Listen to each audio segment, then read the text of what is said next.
Hello and welcome back to the Macca's Talk Hockey Podcast, the podcast where me and Dan are going to take you through all the national ice hockey news, games, results, and we might get some even questions, Q&As at the end, Dan. See if we get any questions. It is quite late, we're recording this, but we'll bring up some topics by the end of it. But yeah, how are you doing tonight, Dan? You all right? Yeah, all good, mate. All good, as always. Another weekend ticked off. We've got 3 more weeks of the regular season to go until playoffs, and I think six of the 8 teams have already qualified for the playoffs. So there's 2 more spots up for grabs, and there's only 3 teams really. So two of the 3 teams are going to make it because it's looking like Bristol and the Bees are just going to battle it out for 10th and 11th down. Yeah, I can't believe it's already this time again.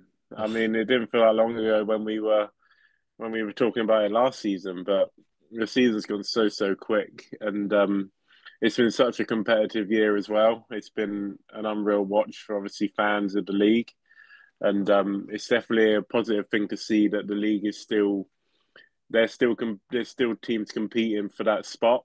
It's not sort of done and dusted already. There's still teams fighting for spots, and it's always nice to see when you've got a race going to the final game of the season.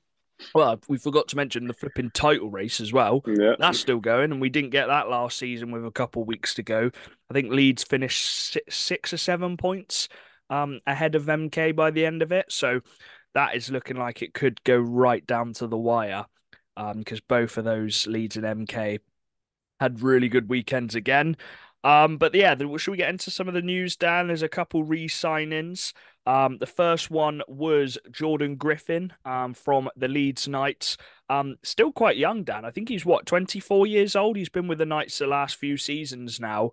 And he just goes about his business, doesn't he? He's always a guy you can rely on. Aldridge loves to just throw him out, and you don't really notice him too much, but that's never a bad thing because that means you're doing your job and you're doing the right thing, Dan. yeah, especially as a D man. As though if you're not talking about a D man, it's yeah, like you say, it's normally a good thing. But Mm. he's a guy he's really sort of gained his trust from Aldridge, and he's sort of grown into his role. He's actually sort of solidified his spot in that team now, Yeah. and he's a guy that he's not afraid to drop the gloves. He can fight if he needs to. He can step up for his team if he needs to.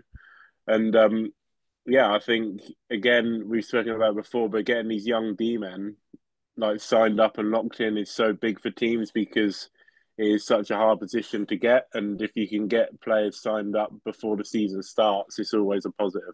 Yeah, there's been quite a few ready for next season. It's the new signings which clubs aren't allowed to sign them or speak to players until after the season's finished. So as soon as that final game at Coventry is done, I think that's when clubs are officially allowed to speak to other players from other teams. Who knows what goes on behind the scenes?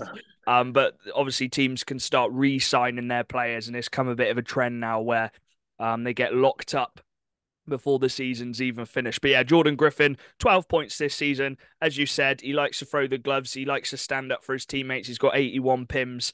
But you know what you're getting with Griffin. He's won it. He's won everything with the Knights now, obviously adding that cup to his cabinet. So yeah, a nice little re-signing for Leeds. And another young guy that's come up through the ranks with Ryan Aldridge. He seems Yeah, to have brought quite a few up, hasn't he? yeah, he's definitely good at bringing up the young guys. But that's what Leeds have gained success from is just getting those young players in and just really just playing off the energy that they can bring to the team and also the way that the locker room can be with those young guys in. Obviously, it makes it a lot easier for guys coming in that you've got a good little mix of senior players and young players, and the players that are already there are just always comfortable now with each other, and it always creates a good team morale. And if you have a good team around a good dressing room, you're always going to win trophies. Yeah. We talked a bit about Bristol and how they're struggling a bit, and they've had to call up 34-year-old Lee Dunnis, or Duance. Duance? I think it's Duance. Lee Duance, defenseman from the Pitbull Twos. He's gone up 2 leagues, Dan, to now playing with the Bristol Pitbulls. And I think that's because when you're over 23, obviously you capped at 3 games. And they obviously need him to play more games, so he's had to sign with them full time now till the end of the season. And yeah, he's got a tough role going into that Bristol team, hasn't he? I'm sure it's well, I know it's a lot quicker league compared to the National Two. So yeah, it's just they had to get someone in, didn't they, with all these players getting bans and injuries and just not having enough depth. And it's Lee Duant who's come in. Do you think he would have predicted that And after coming in this season? Because Charlie made a good point. He didn't play hockey from 2016 to 2023, 6 years out of hockey. Sorry, 7 years out of hockey. He goes signs for Bristol Twos, and now he's in the National League. So bonkers, really, isn't it? well, I mean, we always talk about guys can't stay away from hockey, and I bet when he was just guesting for Bristol and sort of doing them a favour a little bit, I'd bet he wasn't expecting to get a call up to the national team full time. No. Um, but yeah, I mean, it's not long left of the season now. It's not going to make a difference whether he's there or not. I think it's sort of he's just there to obviously give them that depth, like you say, which they need. Um, but if I'm sure if he would have had to obviously agree that he was happy to do it, and if he's happy to do it, then why not bring him up? Yeah.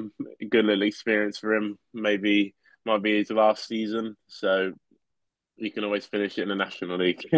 Just see him out for the season, I think. Nothing to lose. Obviously they're probably not going to make playoffs now. So yeah, just a big, big little opportunity at 34 years old. And then the final little re-signing was announced at the game actually. But they put it on their social medias today. Is Tom Stubley has re-signed with the whole Seahawks for another year, for 25-26, Dan, and he's one of them who's been around Hull since he was what 16, 17 years old. He won the playoffs and the league with them back in the whole Pirates days. He then had that season with Widnes where he was their main guy, the main man. And he's come back to obviously the Seahawks the last couple seasons. And it's been quite a tough year for him in terms of he's been out with a little injury, then he's come back. Then there's been loads of other injuries, so he's then had to play 25 to 30 minutes, which it's very tough when you're not one of the top defensemen in your team. But they finally got their D course set together, and I think he's partnered with Hayward, and they've been playing really well together. So he's signed back for another season, Dan, and yeah, I think when they've got a full D core, he can be that fourth, fifth, sixth defenseman. Yeah, but I mean, he had a similar season last year. He was out Yeah. with injury for quite a while, and he was sort of coming in and out of the lineup. And it's never easy to sort of get settled into a spot when it's like that, especially in D as well. And this season, he would obviously come in. He was hoping for a sort of injury-free season, like every player is. But once again, it's obviously sort of had some of the same sort of scenarios where he's been going in and out of the lineup, and like you say, he's been going up and down as well. So yeah, hopefully next season coming in, he can really work hard over the summer. Hopefully, reduce the risk of those injuries sort of coming again, and he can really go for it. And now he can sort of build on what he's created in the second half of the season when he's been able to regularly play games. Yeah, he's actually got 19 points this season, 18 assists, one goal. I remember they were all buzzing for him when he got that goal. I can't remember who it was against. It was only a few weeks ago, but he got that goal and he's got 18 assists. So he can add points to his game, and he's a good skater. He's what 6'2", so Yeah, he's a he's got big a long guy as reach. well. Still 25 years old, so he's got a lot more to his game in the next couple years as well. So that was the only other signing. And then Dan, there was a bit of controversy this weekend with Hull. I'm sure we could talk a bit more about it in their Milton Keynes game, but it come to the goal crossing the line, and from a naked eye, it did go out. I can imagine it went in and out in a split second. It was so quick; it had to be slowed down, very, very slow. With the up goal camera, which only Milton Keynes have, actually, where you could see it did cross the line. And that could have been a big moment in the game, obviously, to make it 1-1. And I know there was a lot of controversy online. I actually don't think it's yes, maybe the refs missed it, but it's so quick. we've seen a couple this season. Britain should have had a couple more this season where it's definitely gone in, it's hit the back bar, come out, and the refs just missed it 'cause it's in that split second.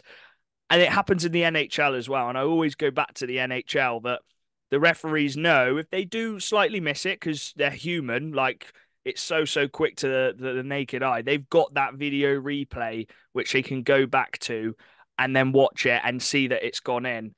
Now, the main argument, we spoke about it loads, and for fans watching, the reason why they cannot have it is because if one team cannot do it, the whole league can't do it. That's the rule. Every team in the league has to be able to do it.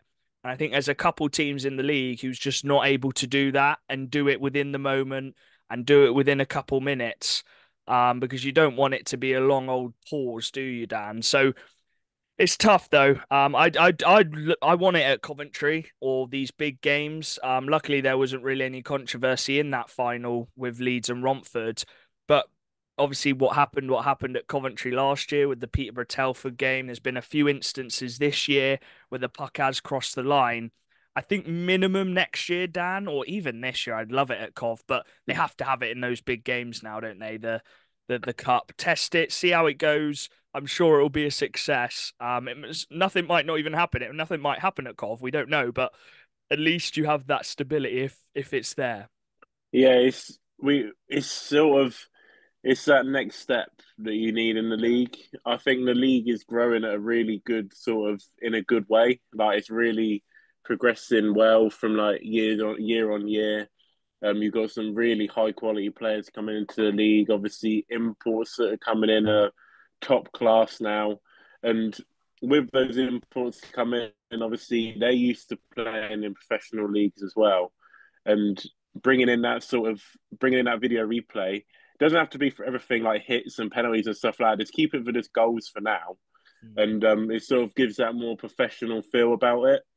Obviously, you've got DOPs this season that have been really good. Like most of the things that they've called have been correct and stuff like that. I know there's been a few fans that have obviously had the disagreements, but you're going to get that. But I think bringing in the goal line technology will just be that next step up, and it will just make the league feel that bit more professional, and it'll also give the referees, like I say, a bit more support, which we've always said that they need, and it just stops anything happening like that again. And it's weird with MK had the same thing against Bristol literally the week before as well. They had the same thing where the puck came out and they put it on the little replay thing again. So it's weird it's happened like 2 weekends in a row, but Yeah, it's not every it I was gonna say not every team has that camera, which Milton yeah, Keynes yeah, have, yeah. the above the goal one. That requires a It's lot. a good angle though. Oh, it's a It's a great really good angle. angle. Every team has to have it in Yeah, those yeah. Top European leagues, and I think the Elite League as well, and the NHL. But just not every team can do that, and that's understandable. Like the budgets in ice hockey, like there is no budgets really. Like we're just going off every weekend, just trying to rattle these games through.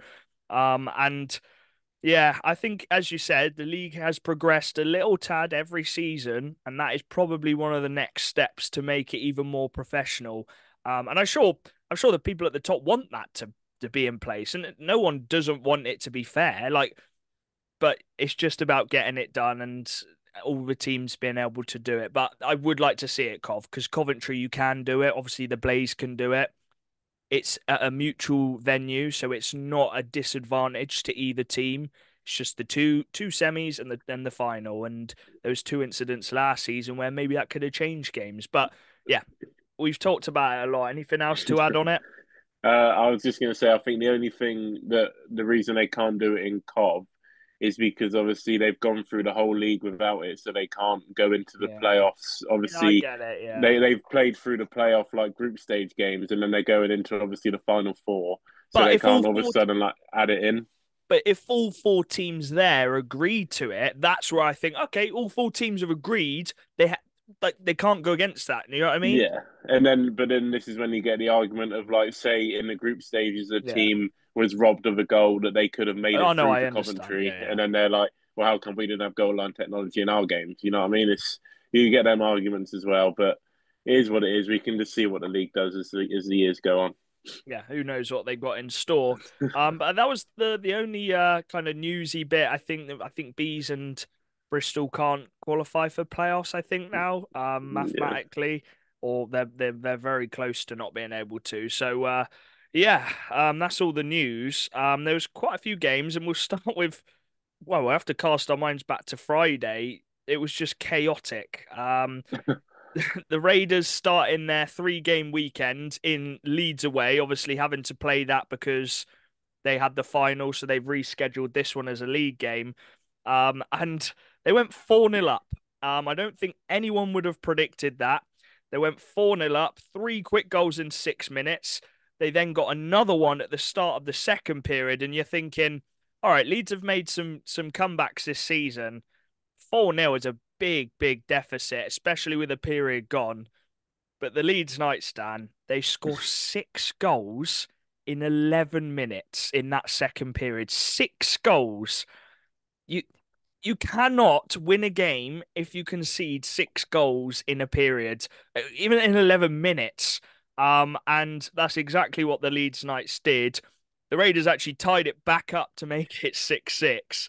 But eventually the Knights just got it done in that third period, which they've done so many times, and they make the comeback down and it ends 9-6. And it's probably one of Leeds' worst performances of the season defensively. And Sam Gospel let in a few, which you would want back, but they've ended up getting the 2 points, and no one cares about it, do they? Because they've got the 2 points.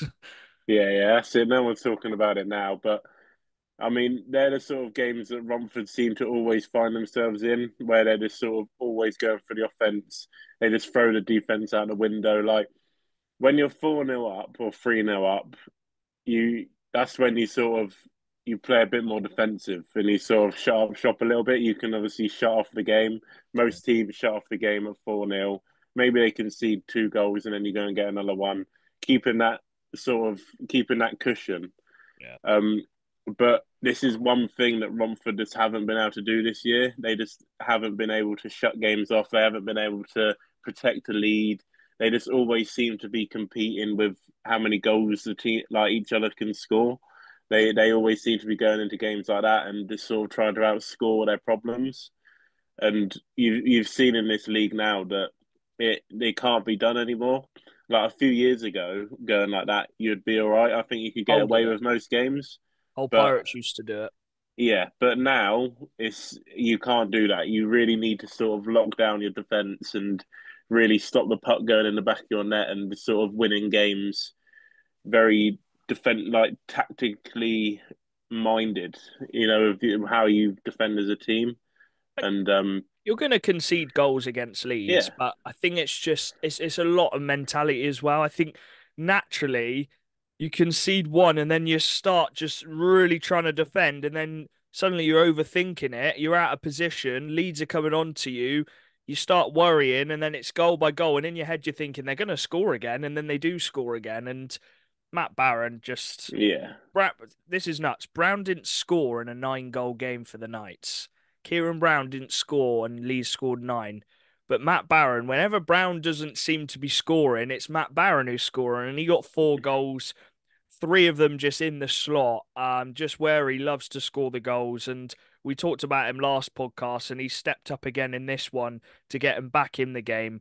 And then it was 3 goals in the final period. But credit Leeds. I know we talked about the defense of Romford, but I don't actually think there's any team in the league really who can do that comeback. Like Charlie's, for example, even at 4-0, he's like, Leeds are going to come back because they just do it. And I don't think you can say that about any other team, Dan. yeah. Well, it's because Leeds have got that never die attitude. Yeah. Um, it's just they just don't give up.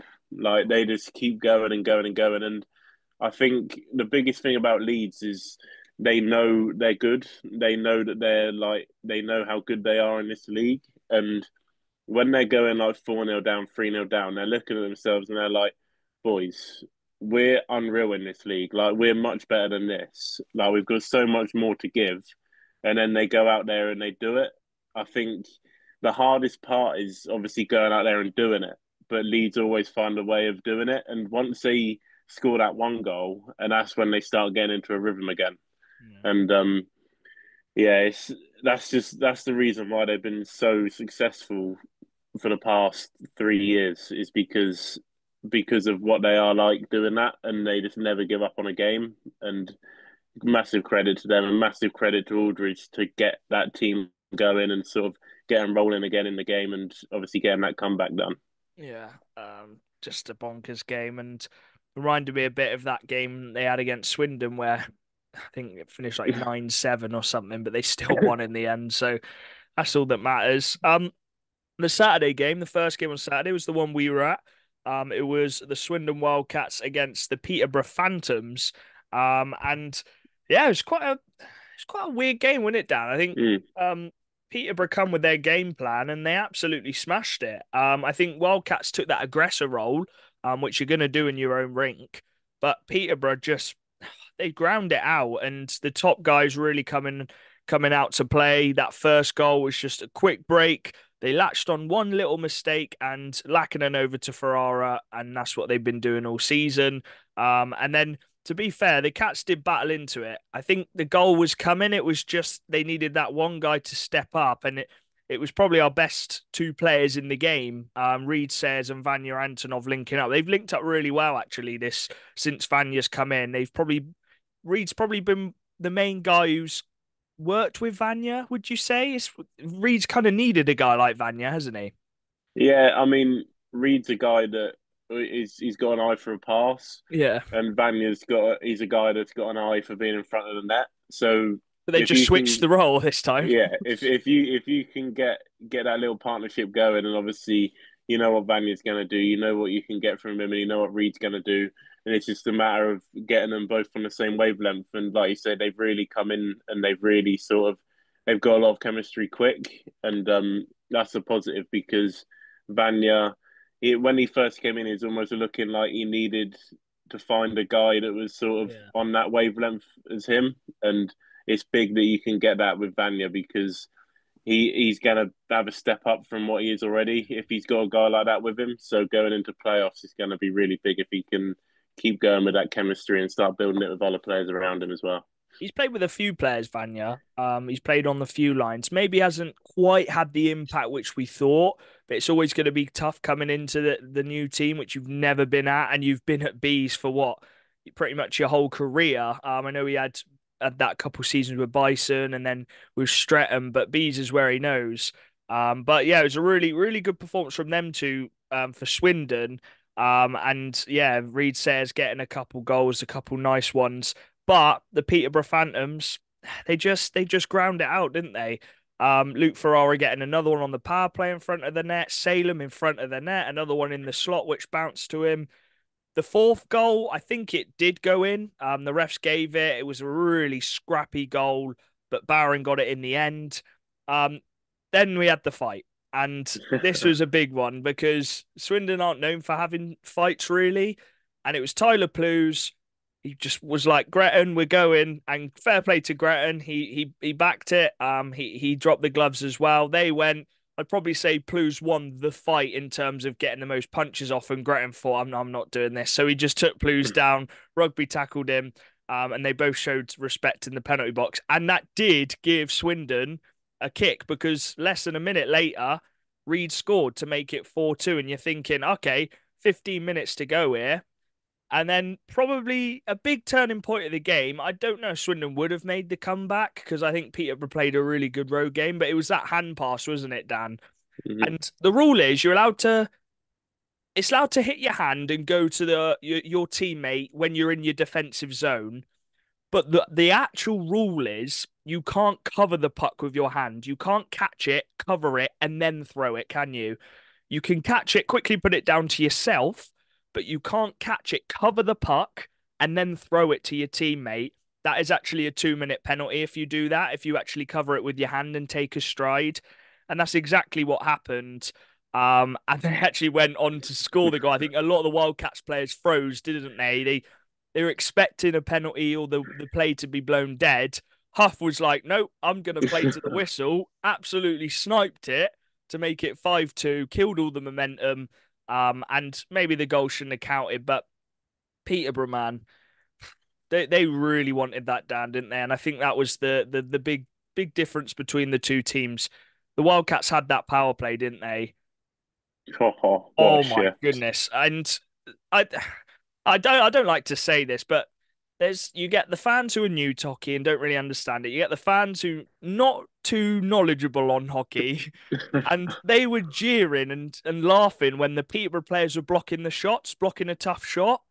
But me and you were just looking at each other like, this is just brilliant penalty killing. It just is.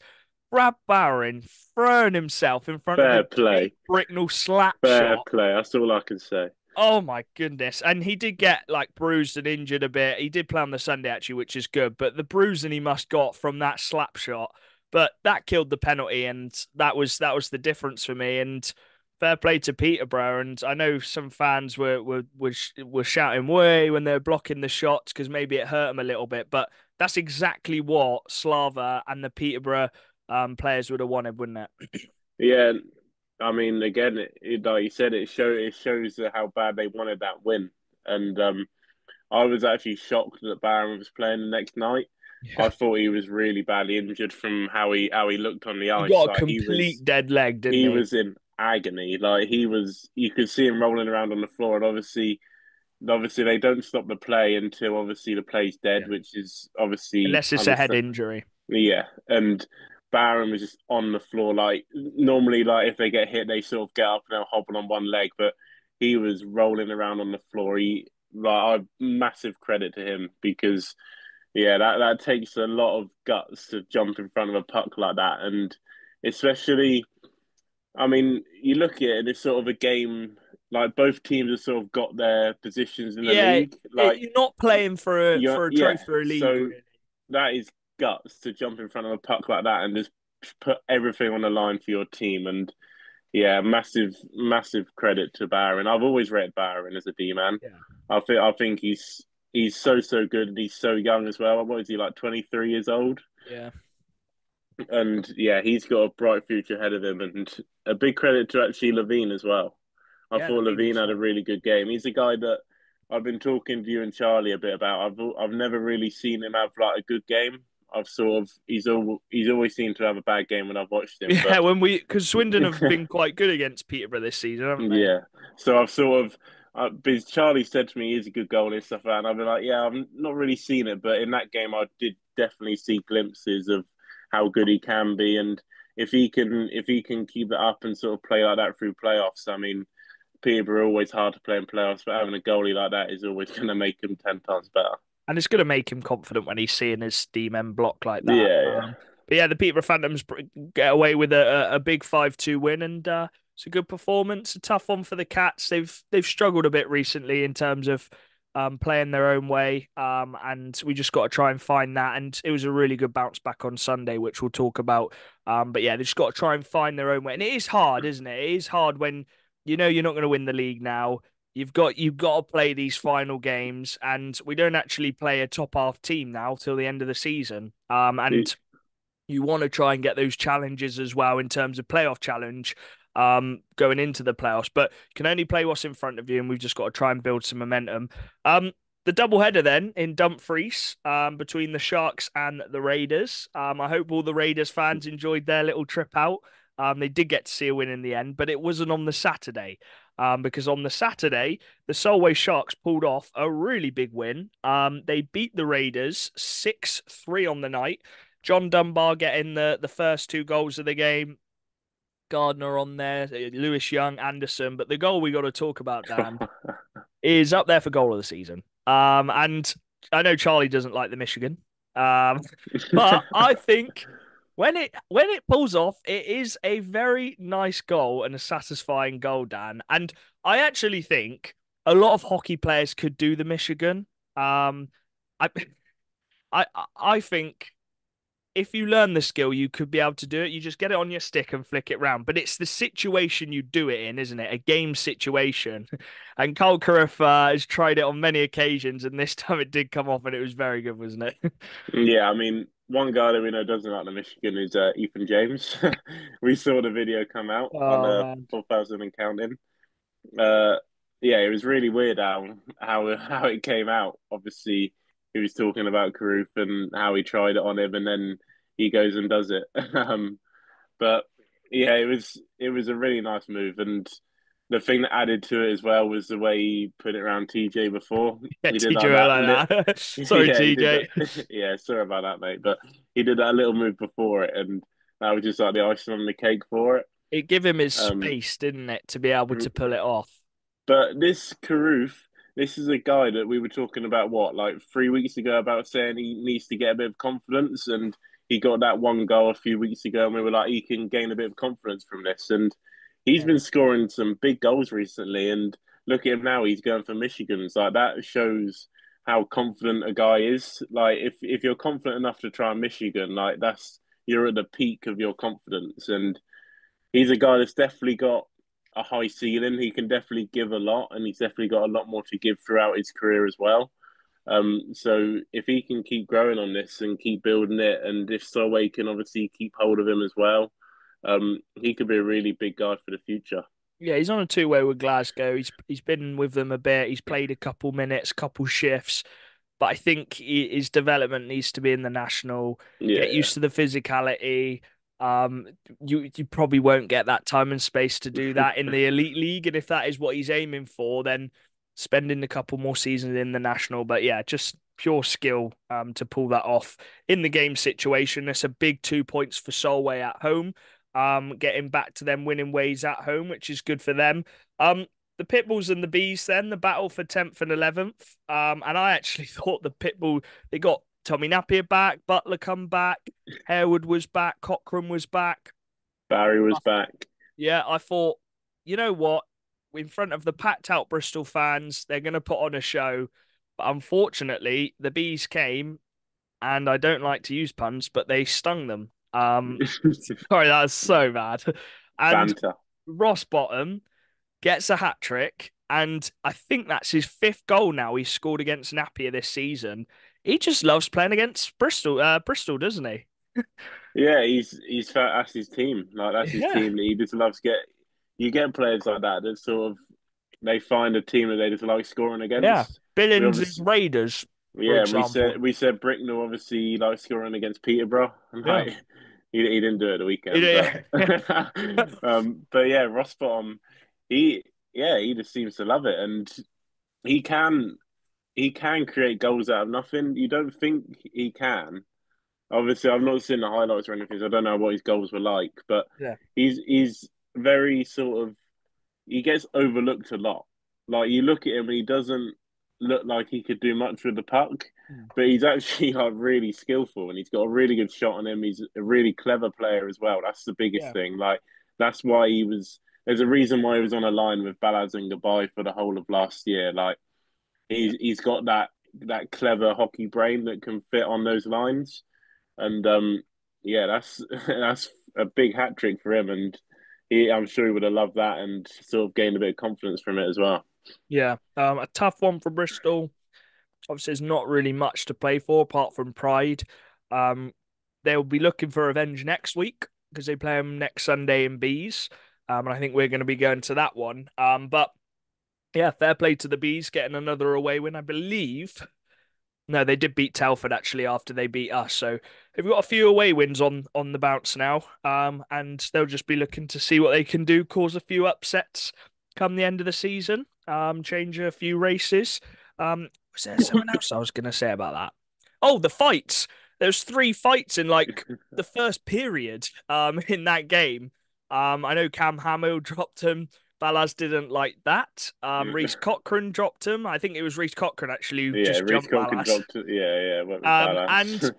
that kind of bit Bristol on the ass, didn't it? Because Harewood ended up getting penalty points. Tanner Butler got penalty points. Cochrane got penalty points, and they all missed the game on Sunday, didn't they? And just rubs even more salt in the wounds, doesn't it, for Bristol? That they're hitting those penalty points, so they couldn't play against Leeds. Yeah. Just even tougher, isn't it? But yeah, a tough one for Bristol, but a nice little away win for the Bees and the Bees fans who travelled. The MK Lightning then against the Hull Seahawks, and Matty did say last week that Hull were going to still be a bit short bench in this one, and they were. They They only had nine forwards, and that third line was very young line. I think under 21 line. Mm. But the MK Lightning just showing the kind of form they're on. Sean Norris, he got a hat trick. Rutkiss got a couple as well. Ben Solder got the empty netter, I think. Oh no, he didn't get an empty netter. He got one right at the end, assisted by Headley. So I Oh, haven't actually seen the highlights, but I'd like to see how that one come about. But yeah, this was the game with the goal line technology, Dan.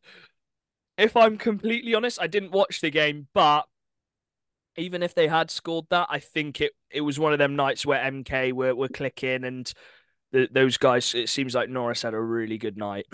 yeah. I mean, what was the score when it went in? Was it It, 2-1 or it would have been 3? it would have been 1-1. Oh, so yeah, You it is never know. easy. You never Yeah, know. you can say that could sort of change the mentality of the game. Yeah, Like it yeah. gives you a little bit of a boost, and I think sometimes as well, if you see the goal goes in as a player, it stays in your mind for the whole game, and it can Yeah. obviously affect you throughout the game as well. So yeah, it can be a turning point, but we know what MK can do. Like we know MK can turn over one goal in about a minute. Like we've seen them do it before. They could have gone back up the other end and just scored straight away, and no one would have been talking about it again. But yeah, it's MK at home. They're turning into that team again that they look unbeatable at home again, like they did last year.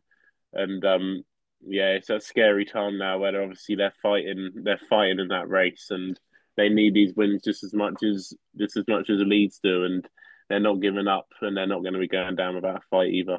Well, since that overtime loss against Swindon, they haven't lost a game, and Yeah, they've had some very tricky away games. One of them, which we'll come to in a minute. But yeah, nice little win for MK. And then the final game on the Saturday was another goal fest. The Telford Tigers and the Sheffield Steel Dogs. The only game this weekend for the Steel Dogs. But Telford, man, they are rolling at the moment. They're outscoring teams, but then they also got a nice little 3-2 win against Swindon as well.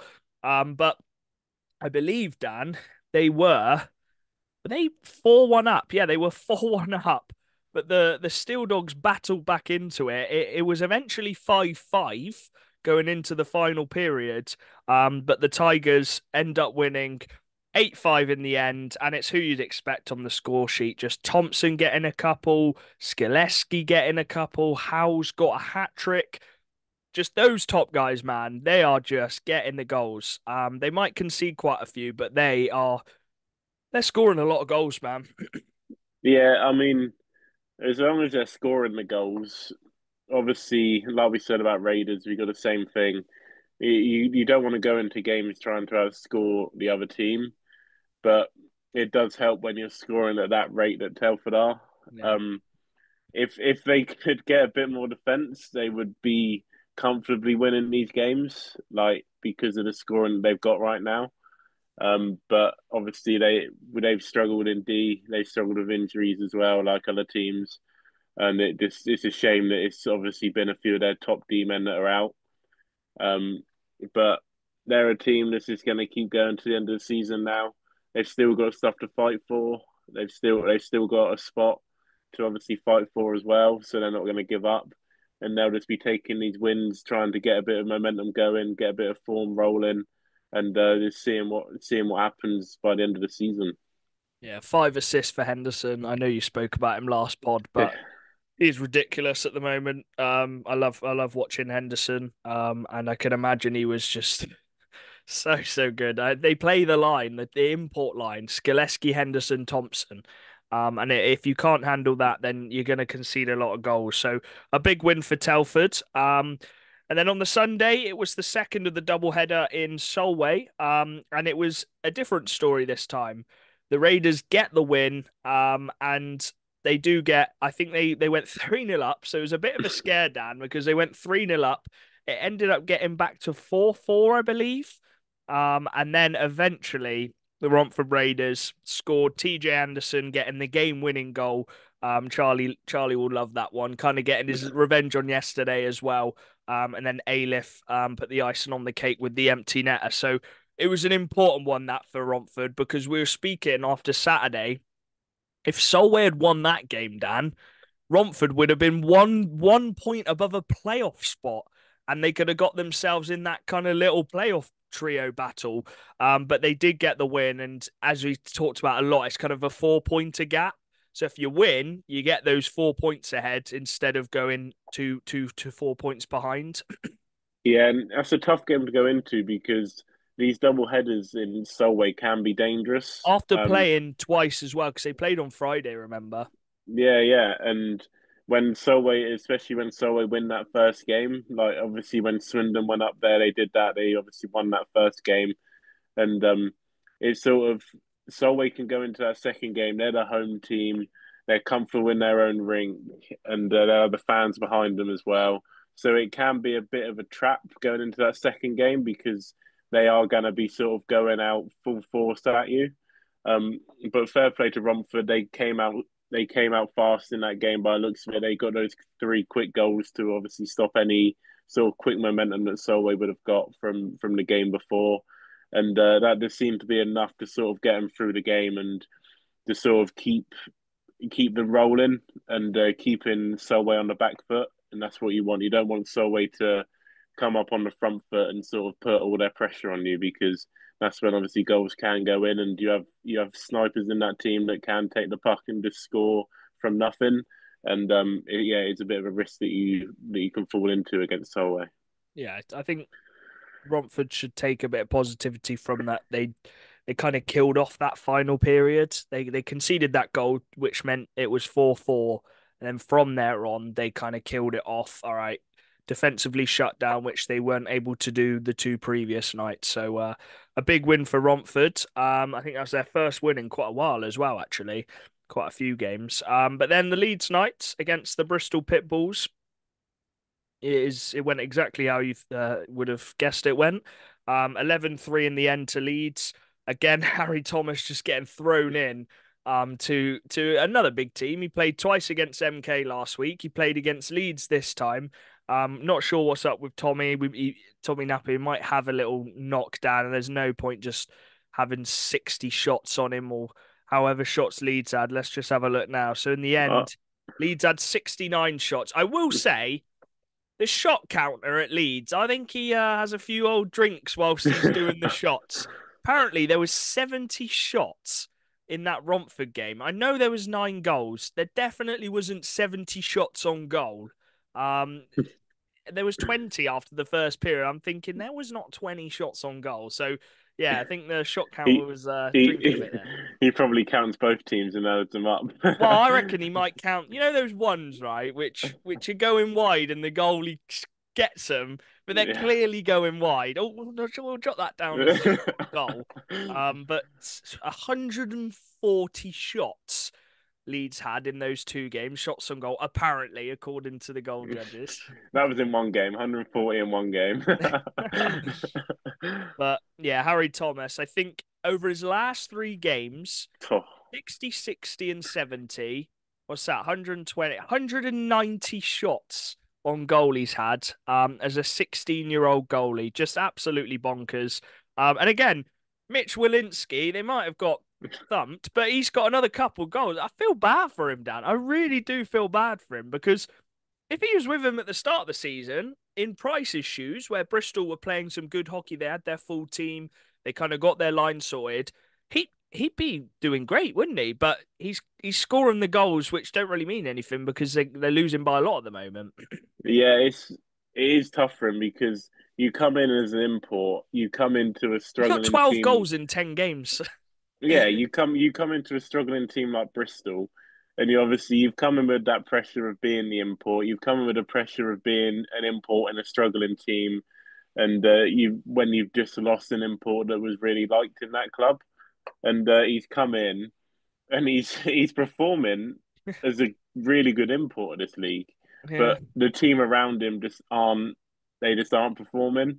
So like it looks like he's not doing very good, but it's actually just the whole team in general just isn't doing good at the minute, Yeah. and it sort of puts a bad name on him. But actually, he's playing really well, and like you say, if he was in that team from the start, yeah, he'd be a really big impact on that team. Like he could, I think he would probably put more of an impact into that team than Nick Price did. Yeah. I think he would have been more of that sort of he would have been more effective for him.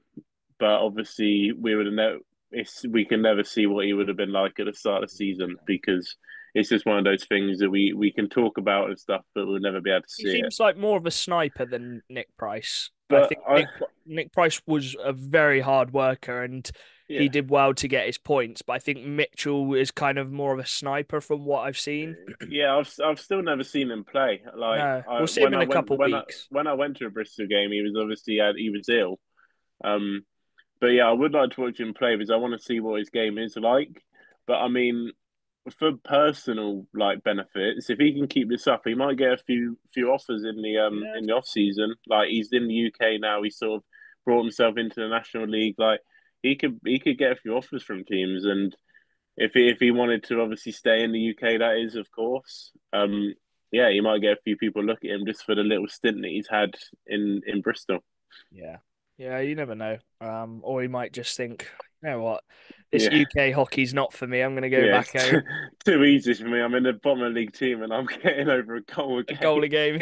a game. Um, and then it was the derby. And this was the one I think we highlighted at the end of last episode, the one I'm looking forward to the most. And Peterborough versus MK. And I think MK had one of those nights where they were really on it, and Peterborough had used up a lot against Swindon, and it wasn't their night. I think they went 1 for 8 on the power play or 1 for 9 on the power play. They had 5 on 3 opportunities, but MK set the tone straight away. 2-0 up in 4 minutes. Tim Wallace, he was getting a lot of stick down throughout this season, and yeah, compared to the other imports, he wasn't getting the points. He wasn't getting the points compared to those other imports in the league. But oh my goodness, on this last stretch of the league, he has been so good for them.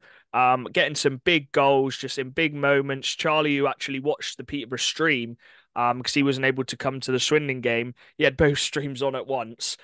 He said that Tim Wallace was really good, and yeah, he's coming up tops at the moment. But yeah, just a 6-1 win down to the Lightning, and some really good penalty killing. They're only going to take positives from that one, aren't they? Yeah, I mean, credit to MK because I said it myself at the weekend. Like I said that I could see MK slipping up on one of these two games, either Yeah, Hull or Peterborough. And because we've been talking about obviously Leeds and MK, when are they going to have that one slip up? Like yeah, when one team going to make that mistake? We thought it was going to be Leeds on Friday against Romford, and obviously they didn't. And then you look at MK, and it's two teams that they've struggled against. Obviously, they've struggled in Peterborough, and then obviously Hull seem to sometimes get the better of MK as well.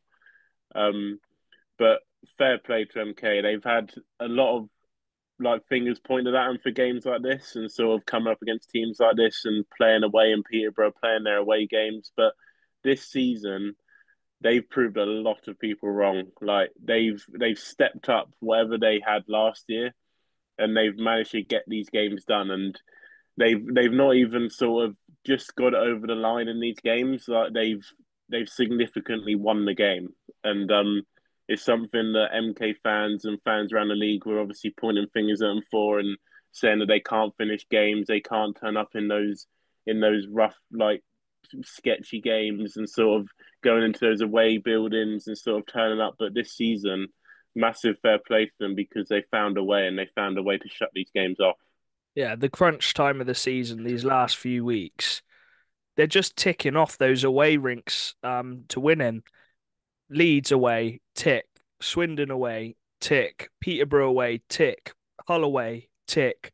Like they've just ticked off 5 rinks, which they've struggled in the past 2 seasons, as you've just said, and they've won them in the crucial times. And it's going to be so brutal on them if they just slip up one game from now until the end of the season. It could be that Leeds game. It could be that one game, and they all that positive and hard work, and they might not even win the league, but they've got that positivity and confidence now where they can go on and win it. It is a different Milton Keynes team. Don't get me wrong, we've said it a lot. their team's ridiculous. Yeah. they've got players out, and their team is still crazy on paper, and they are actually missing quite a few players. I don't know what's up with Sisters. They had Griffin out on the Saturday. He played on the Sunday, comes straight in and flipping beat someone up. So he seems to be all right again. And Wallace scratching Spadafor out of the four imports, playing himself. That's worked again on the Saturday and Sunday. So it seems to be clicking for Milton Keynes, but they're up against this Leeds juggernaut team again, who's been there, who's won it. But yeah, they've given themselves every chance to be able to win it, haven't they? Sorry, I got the hiccups. And this is the most brutal thing about it is if it does come down to that Leeds game, Oh, one team is gonna lose. Like it's obviously it's pretty obvious that I've said that, but they're gonna go into that game and one team is gonna end that game losing. Like you worked so hard and you've got that game and no matter what happens, you're gonna lose that game. Like one team is gonna lose and that's gonna be a battle. And I don't see it anything changing until that game. I don't see either of these teams losing now until they get to that game. So fingers crossed that they don't, because obviously I'll be at the game and I you've want to got your see an ticket. I want to see an unbelievable game. Oh. So I really hope that it does go down to that because yeah, MK will be the place to be on that Saturday night. Oh my goodness, I cannot even imagine how loud that's gonna be when Max Stewart scores within a minute. But no, it might not come down to that. We'll go through the fixtures in a minute. There's a few toughies this weekend, a few banana skins, possible banana skins for both teams. But it was a big win for Milton Keynes against Peterborough, who they kind of gave it all on the Saturday, Dan, and they've struggled on the Sunday and not being able to get those power play goals or whatever. So yeah, but moving on, Telford Tigers, getting a 4 point weekend again. They are rolling at the moment. And they really, at the end of the season, they've got 4 wins in a row now. They are kicking. And I'm pretty sure they beat the Seahawks twice last season in Hull, one on penalty shots and one, I think, in regulation. They seem to know kind of how to play in Hull because they've beaten them again. They did do it the hard way, Dan. I'm sure the heart rates of a few Telfer fans there and Tommy Watkins was above 120 or whatever it is. But they were 5-2 up.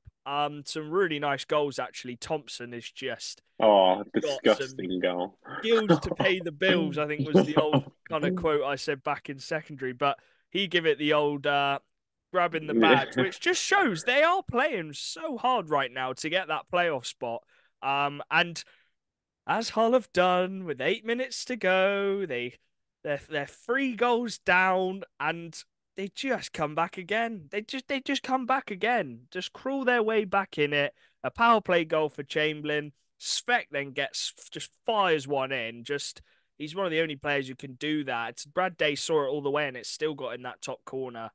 And then power play. I don't know who got the penalty. I think it was it Adam Harden. Yeah, Adam Harden, yeah. Harding got a delayed game penalty. I don't know what it was for, whether it was hand on the puck or he accidentally hit it out just because of that pressure.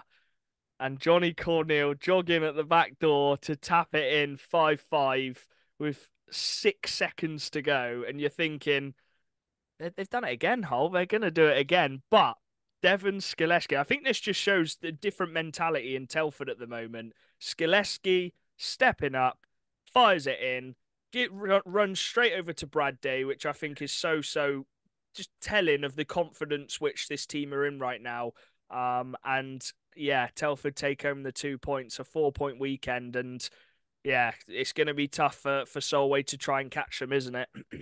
Yeah, I think the moral of the story is you don't give Hull a power play late on in the game because that always seems to be when they gain their Yeah. momentum because they we know their power play is obviously is it still the Let best me. in the league? I'm Yeah, just I'm gonna pretty keep sure it keep is. talking. I'll try and find it.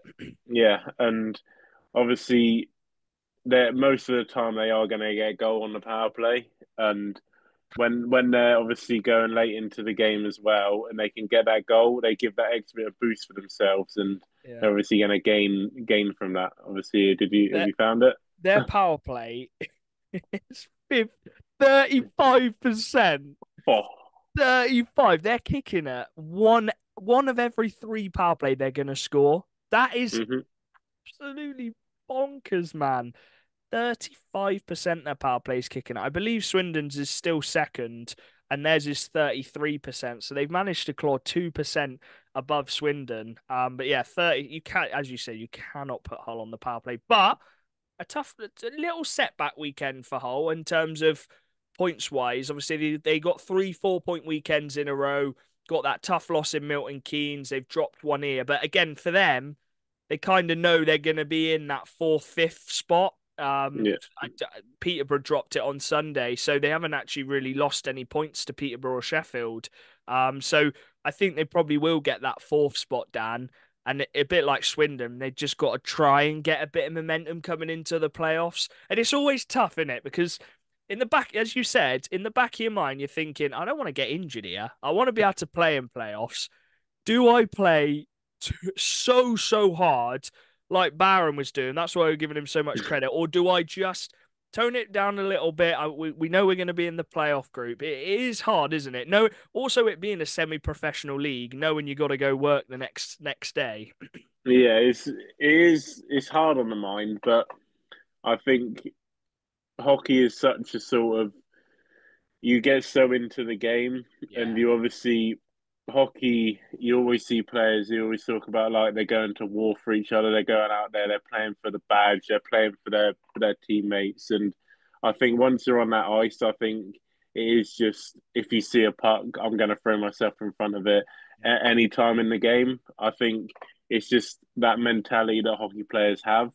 So I think even if even if you are in that spot and you're in a comfortable position, you've obviously got through. I think just that hockey player mindset is just like I want to put my all into this and I want to fight for obviously my teammates because they're going to do it for me. yeah. And I think that's just the mentality that players want to build throughout a roster. They want a team to play like that every night and especially going into playoffs because that's when that mentality really kicks in because you are fighting for Yeah. obviously your playoff spot and you're fighting for that playoff trophy. On a possible contract as well. Ready for next season. Yeah, But but yeah, playoffs is the place. Obviously, not so much in this league, but like the NHL playoffs is the place where players really get looked at for how yeah, big they can come up in big games. So yeah, playoffs is important for obviously, like you say, like getting contracts, getting teams looking at them because if they can turn up in those big games, you're going to obviously get offered teams that want to be fighting for those trophies the season after. yeah, we've seen a few imports move around different teams. But yeah, Telford getting that 4 point weekend, and I think that puts them. Well, we'll go into the table in a second. And the final game was the one we were at, and the perfect response game. And it was kind of a bit of relief, I think, for the team, for the players, for the fans, just everyone for Swindon because it was the perfect bounce back performance, wasn't it, Dan? Rennie Marr with a shutout. He he got 29 saves shutout, which he'll be buzzing with.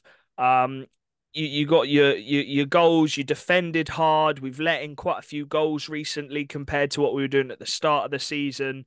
And it's kind of set the tone really. We killed that penalty. Well, we killed pretty much all of the penalty, and then Billing breaks away, snipes it short-handed, and you're kind of like, okay, let's relax. We let's play the Swindon way, and that's exactly what we did, wasn't Yeah, I mean, you say you played the Swindon way, but you had another fight. it? That's not the Swindon way. Yeah, But yeah, I think I mean we did get them by 2 games, but by looks for this weekend, Swindon sort of learned that they can't keep getting pushed around. yeah. Like if a team is like putting up the ante, like throwing in a few hits and throwing the body. I think Swindon learned that they can't just back down from it because they will get bullied out of games, especially when you go into obviously like Slough because it's a small rink and bees know how to play that game. You It obviously is got the always small a neutral physical game in zone. It's Slough. always chippy. Um, so I think Swindon have sort of learned a little bit just by looking at this weekend that they can't do that. They can't be the nice guys. They can't be the nice guys on the ice. They need to play that chippy game as well, throw the body, drop the gloves if needed to, because fighting isn't a bad thing. Like we saw it, fighting isn't a bad thing. It's when it's picking your moments to do it, Yeah. and obviously the players as well that need to pick who they're fighting and why they're fighting because penalty points and stuff are on the line. Um, but it worked for Swindon, and like I said, it was a really, really good game from them and a really good performance up and down the lines. Yeah. Shout out Dylan dropping the gloves. His first fight this season. He did fight in the under 20s actually, but his first men's fight. And I'd like to see him drop him more, man. He's a for his size, for his age, he's a tough lad, and I think he picked kind of the perfect opponent. Hallam Wilson, kind of same height as him, same kind of yeah, just quite similar. Both fourth liners as well, just going at it and trying to build a bit of momentum for their team. And I think Dylan did actually probably, if you're going to say there was a winner on the fight, he got quite a few nice little punches in as well. So I'd like to see Dylan fight more if we need to, and him being on that fourth line and showing that he can take that aggressor role. I love seeing that. I was buzzing for it. Yeah, I mean, I was saying to your dad, like, we haven't seen them for a few games, but that fourth line was really showing what Oh they were a yeah, few weeks ago. Like they were buzzing. throwing the body, getting into the corners, getting into the gritty areas, and just giving those little late hits and stuff like that. Just throwing their body around, and that's exactly what you want from them. Like because not only are they going to just wear down the team and they're also going to give your big guys a rest, you can get goals from that. Like you're going to create goals from just getting that zone pressure, just wearing down the D, not letting them change. And if you can get into those gritty areas in the slot and stuff like that, you're going to get goals. And it's just a case of keep working it and working it and working Yeah, I shout out Sam Godfrey by the way. Oh, what a game for it. him! 4 point weekend. He got three on the Sunday. What? It's not giving him the wait, is it not giving him the assist for Bally's? That is robbery, by the way. He literally bounced off the back. I can't believe that. He's been robbed of a point there. But he got the assist on Billings' goal. He got given an assist on that. He actually made a really nice little recovery, didn't he? He made a nice play, then lost the puck, then got it out of the zone, which led to them making an error, and he got the assist for that. I then, right, I'm gonna say this because I said to Dan Mitch, my dad, I said, oh, if I had to pick him out of the match, I think Godfrey's been really good tonight. Not joking. 10 seconds later, back to Godfrey, bang, Godfrey banger, back of the net. And I was like, there we go. And he got the goal, and that was a nice little goal. And then he did get a third assist. It's not giving it to him, but he definitely got it, didn't he? Because he smacked it, whether he meant it or not, hit the No, but he meant backboard. it. He definitely meant it. Yeah, it was saying he meant Yeah, it. But he hit the backboard to come to Bally on the other side, who smacked it in, and then Britnell put the icing on the cake. But yeah, nice performance from Swindon. Not going to get too ahead of it because it is the bees. No disrespect to them. They didn't play their best. I think they probably played a better game the night before. And we've got them again on Friday, and I'm sure they're going to come out hard for that one as well, Dan. But yeah, nice little game to round off the weekend. But yeah, let's get to the standings. And as we said, the Lightning and the Leeds Knights, they are pretty much level. Leeds have played one less game, so they are 2 points behind. But if they win that, they are level on 75. Swindon are a bit further down on 66, but they're 6 points ahead of Hull now. So you'd think that Swindon going to get that third place now, Dan. We kind of know what we're going to get. Hull are 5 points ahead in that fourth, so they're probably going to get that fourth place. And then it's the battle to see which group they're in between Peterborough and Sheffield. Just 1 point separating them. So whether Peterborough playing the first, fourth, fifth, eighth group or the second, third, sixth, seventh group, same with Sheffield, we'll have to see. But the playoff battle, the Raiders got that big win on Sunday, which puts them a solid 7 points in front of Solway now, where it could have just been three. And then the Telford Tigers are 5 points in front of Solway. Solway do have a game in hand, and they play each other last game of the season. But you'd think, Dan, if Telford can get another win without Solway winning, pretty much wrapped up, do you reckon? yeah. if they can get another 4 point weekend, because that's also where they Yeah. struggled to do. They They, struggled to they get get that the four two, point. they get the two, they might get a Yeah, 0-2-2. but if Telford can keep rolling like they are in a minute, I think it's no doubt about it. It'll be sealed up a little bit. Yeah. So yeah, that is the standings at the moment. If we're looking at this weekend, obviously Swindon Bees on Friday. Nothing. I'm just hoping nothing silly. Maybe a fight if you need to. It's Swindon way now, isn't it? Fighting all the Yeah, time. Goon 2 games squad. on the bounce. We'll have to see. But yeah, Leeds against Hull. Now this could be a potential banana skin. The last time these two sides met in Leeds, Hull actually beat them 2-1. But we'll have to see how this one goes. And then I have got a nice 12-hour round trip on a Saturday. 6 hours up to Solway. The lads will play the game, then we'll come back the same night. So that'll be a long one. We better not lose.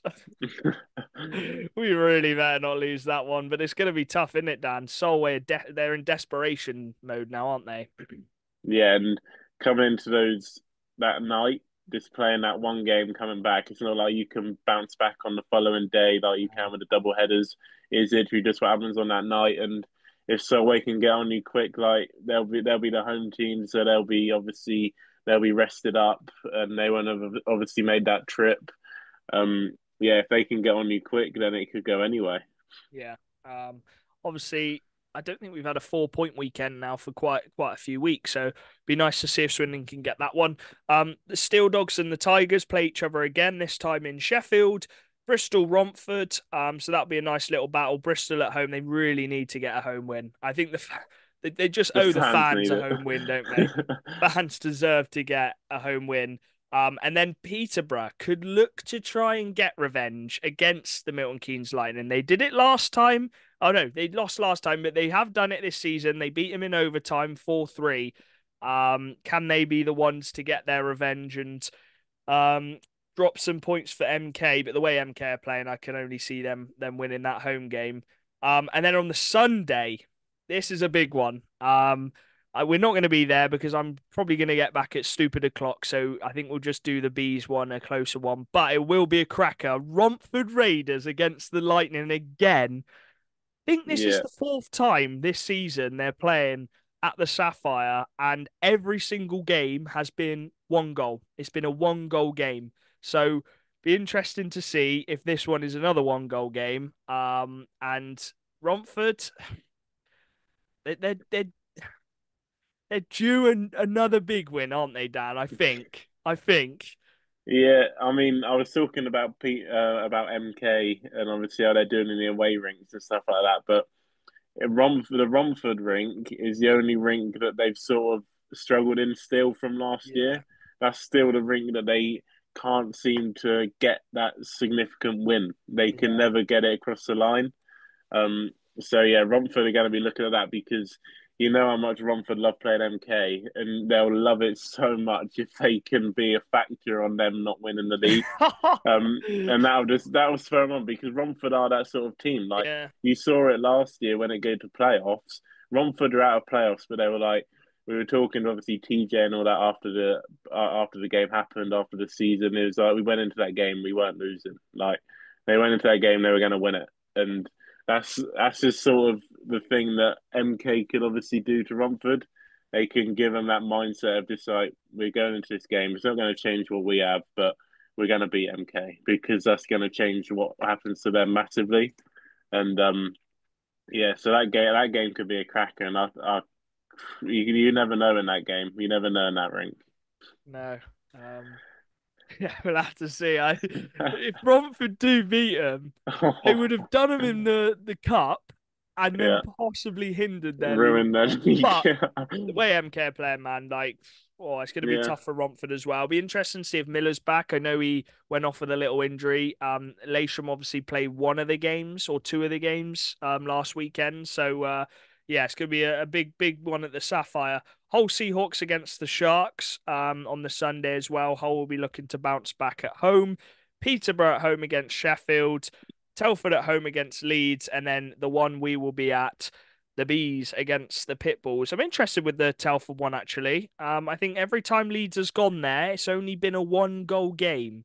There might have been a 2 goal one, but that was an empty net. So you never know. Telford could be the one to. I know we talked about Romford causing a little upset, possibly with MK. Telford could be that team to cause a little bit of an upset against Leeds Knights. We'll have to see. But yeah, Dan, anything else to add? It's been quite a long one, actually. Yeah, no, I've got nothing to add. Just sort of looking forward to getting into the last bit of the season and getting some playoff hockey and New York as well. Oh yeah, we Coming got New around York quickly. less than Coming around 2 weeks. quick. Yeah. Oh no, baby. But yeah, I'm not sure if we've got a guest on this one. We haven't interviewed anyone yet. I have thrown out a couple messages, but it's quite a long one anyway. So even if we don't have one, should be a nice little episode. But yeah, we hope you've enjoyed it. And we'll see you in next week's. We might have a little Q&A kind of thing, or we might wait until the end of the season once it's all said and done, and then we can do some Q&A. Have Charlie back as well. He can finally make an appearance. He is actually off to Africa next week on Saturday, so he'll be gone. But yeah, we'll catch you in the next one. Peace.